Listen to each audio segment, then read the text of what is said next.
Hey, hi, it's Meredith. I am here with our message for Monday, the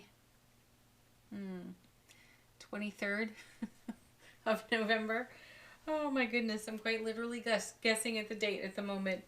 We are using our beautiful Bonefire Tarot for our message today. We've got 3 cards off the bottom of the deck, and our first is the Moon.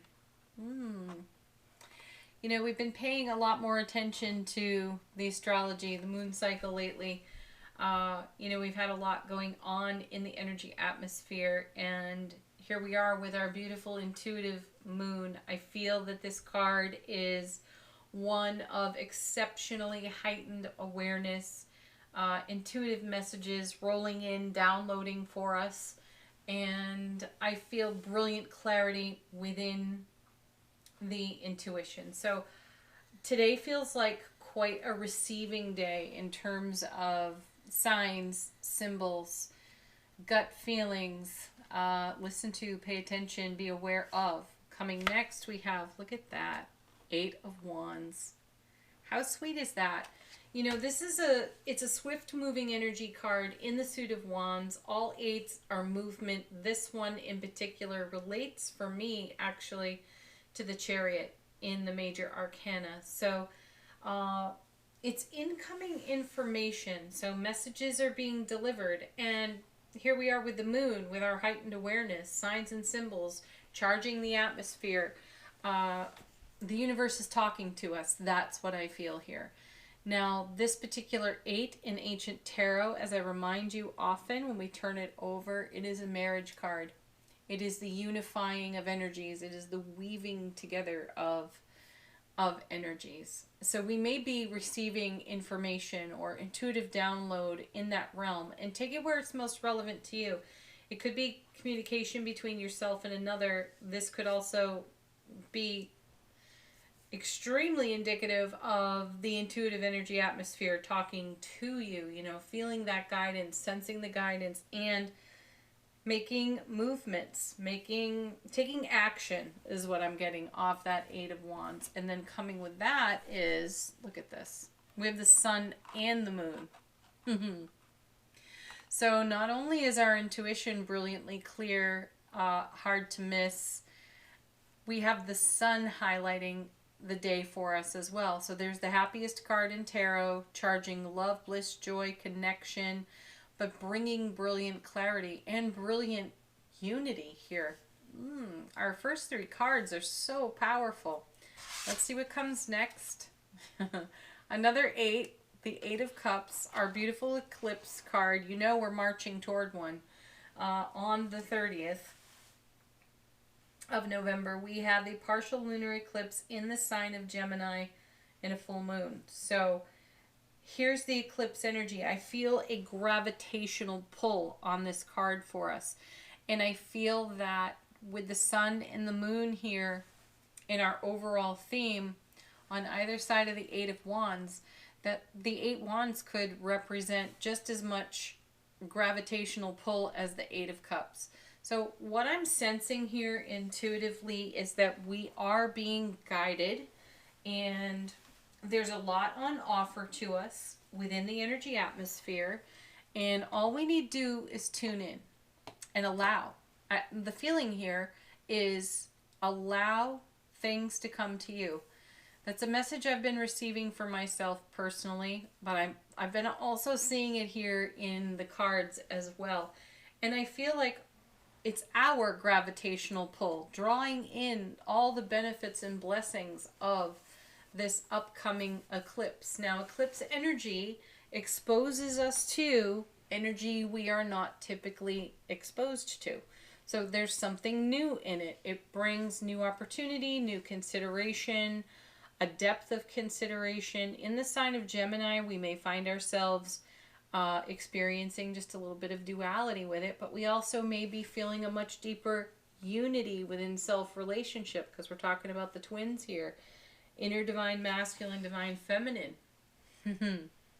So there's a lot going on in the atmosphere. Again, take a pause here, take a beat, and tune into what is most relevant to you in terms of the message these cards are bringing you. these up top, the sun, the moon, the Eight of Wands, this speaks to great communication, great exchange of energy, brilliant clarity within our intuition, and brilliant clarity with what is physically obvious to us in being spotlighted, highlighted by the sun itself.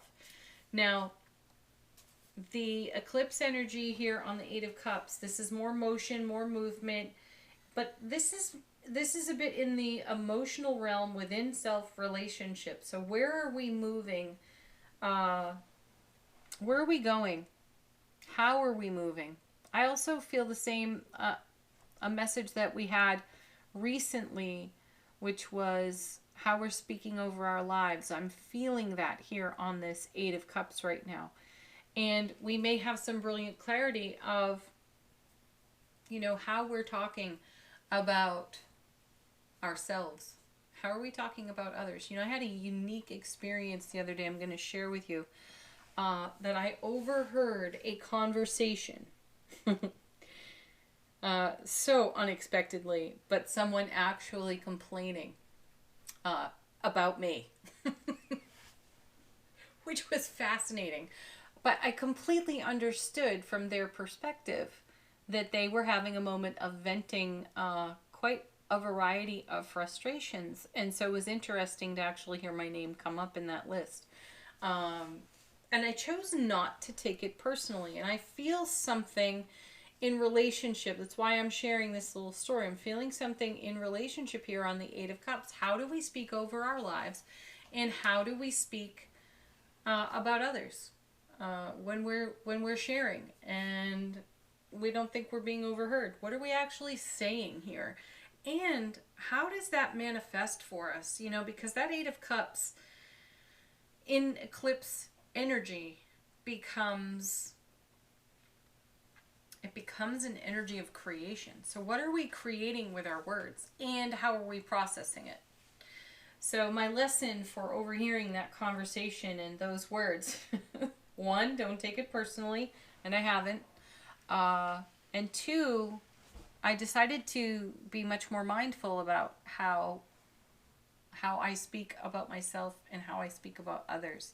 So consider that in this unique and really interesting energy, because eclipse energies are rare. These are opportunities that don't come along so often, right? And when we are the kind of manifestors that we are, you know, we see a lot of it with the Ace of Cups, Ten of Cups, Nine of Cups, which, you know, those cards show up a lot for us.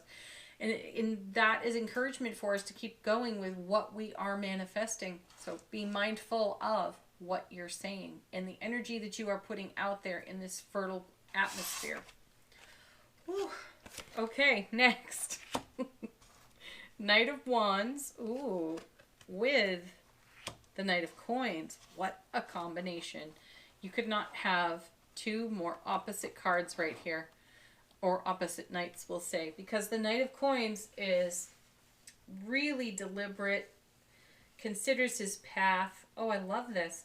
And then there's the fiery, serpentine, moving energy of the Knight of Wands. So passionate, so creative, so easily distracted at times. And then you have this steady, deliberate, really conscious, deeply aware knight in the Knight of Coins. So great combination. You know that the knights are moving energy between cards.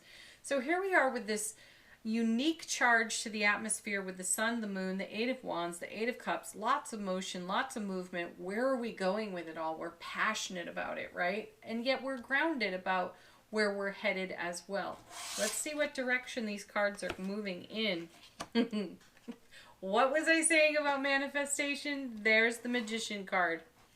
Yeah, how are you speaking over your world? How are you speaking about other experiences in your world? Are you uplifting? Are you empowering? Are you judgmental? Are you feeling negative and speaking negative?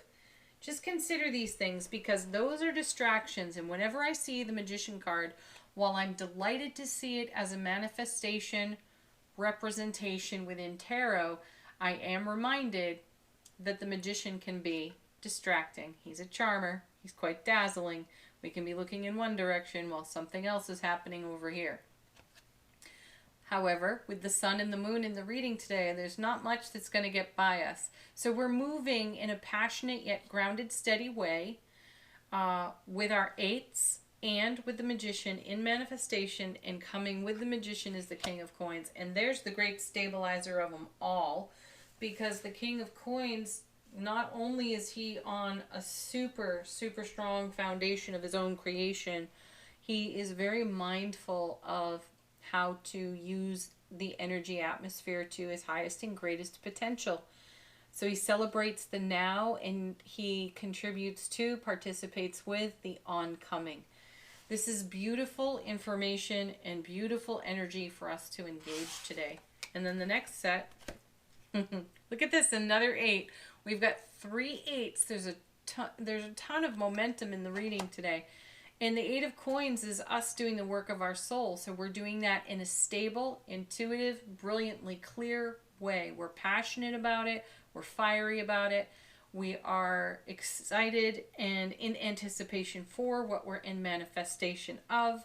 And we are very mindful of our inner dialogue and how we share with others. Then we have the 6 of Wands, victory and success, harmony and balance. This is a homecoming to your own heart space kind of energy in this card. And then coming with that is our beautiful Empress. We're loving, we're kind, we're nurturing, we're sensual, we're intimate. We are full of passion and creativity. And I love that she's got the world right there in the center of her forehead in the third eye. We are quite literally able to see